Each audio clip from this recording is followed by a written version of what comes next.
এই মুহূর্তে সবচেয়ে বড় খবর, দ্য বিগ ব্রেকিং নিউজ। আপনারা দেখছেন সঙ্গে প্রগতি। সঙ্গে প্রগতি নতুন ইউটিউব চ্যানেলে সবাইকে স্বাগত জানিয়ে শুরু করছি আজকের প্রতিবেদন। আজকের প্রতিবেদনের মূল বিষয়বস্তু উত্তর পূর্বের রাজ্যে যে এডিসি ভিলেজ নির্বাচন, সেই নিয়ে আজকে আমাদের বিস্তারিত আলোচনা।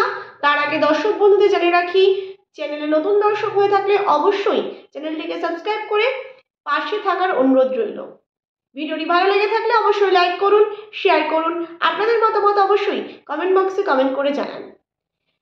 উত্তর পূর্বের রাজ্যে ত্রিপুরায় এডিসি ভিলেজ নির্বাচন হতে চলেছে এবং সিপিআইএম এর দিকে হাওয়া বইতে চলবে, নাকি সেখানে শাসক দল বিজেপি আবারও ক্ষমতায় আসবে, সেই নিয়ে বিস্তারিত আলোচনা যাওয়ার আগে একটা কথা জানিয়ে রাখি যে এই এডিসি ভিলেজ নির্বাচন কিন্তু আগামী মাসেই অর্থাৎ আগামী বছরই 2025 সালে কিন্তু হতে চলেছে, এমনটাই কিন্তু পর্যালোচনায় দেখা যাচ্ছে রাজ্য রাজনীতিতে।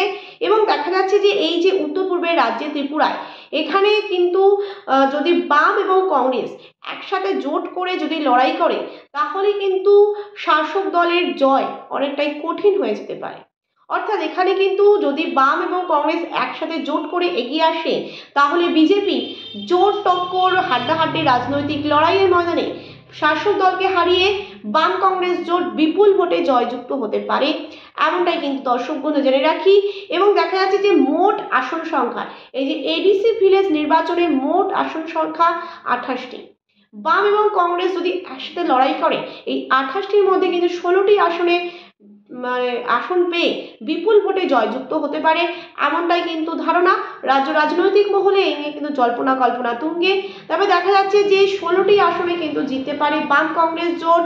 এবং দিকে দিকে আমরা যে চিত্রটা দেখতে পাচ্ছি যে এই যে এডিসি ভিলেজ নির্বাচন, তার আগে দিকে দিকে কিন্তু জনজাতি ভোটাররা যোগদান করছে এবং বিজেপি যারা বুথ প্রেসিডেন্ট মানে অর্থাৎ বুথ সভাপতি, তারাও কিন্তু এই শাসক দল বিজেপি ছেড়ে এবং তিপ্রা মোথা ছেড়ে সরাসরি সিপিআইএম এর যোগদানের একটা হিড়িক পড়ে গিয়েছে এই উত্তর পূর্বের রাজ্যে ত্রিপুরাতে, এমনটাও কিন্তু চিত্র আমাদের সামনে বারবার উঠে আসছে দেখতে পাচ্ছি।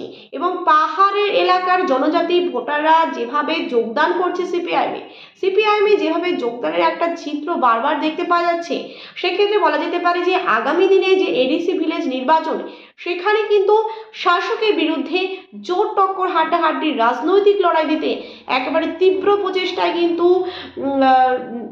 তৈরি হচ্ছে এই সিপিআইএম দলটি, তা কিন্তু আর বলার অপেক্ষা রাখছে না।